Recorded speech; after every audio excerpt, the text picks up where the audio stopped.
Anushka heroine కావడం అనేది చాలా విచిత్రంగా జరిగిన విషయం తెలిసిందే. యోగా టీచర్గా పనిచేసే సమయంలో అనుకోకుండా ఆమెని పూరి జగన్నాథ్, నాగార్జున చూసి మరో ఆలోచన లేకుండా సినిమాలోకి తీసుకువచ్చారు. నాగైతే మరీ ఫిదా అయిపోయాడట. నటన రాదని చెప్పినా కూడా మనమే నేర్పిద్దని చెప్పి తీసుకొచ్చారట. అయితే అనుష్క మాత్రం తను ఎప్పుడు సినిమాల్లోకి రావాలని అనుకోలేదట.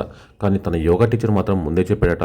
నువ్వు సినిమాల్లోకి వెళ్తావు అని, నటివి అవుతావని చెప్పాడట. ఆయన అన్నదే జరిగిందని చెప్పింది అనుష్క. ముందు అనుష్క డాక్టర్ కావాలని అనుకుందట. కానీ అనుకోకుండా జియోగ్రఫీ సబ్జెక్ట్ తీసుకుని జాగ్రఫీ టీచర్గా పనిచేసిందట. కొన్నాళ్ళు టీచింగ్ కూడా చేసిందట. డిగ్రీ చేస్తూ టీచింగ్ వైపు వెళ్ళింది. ఆ సమయంలోనే తన యోగా గురువు భరత్ ఠాకూర్ని కలిసింది.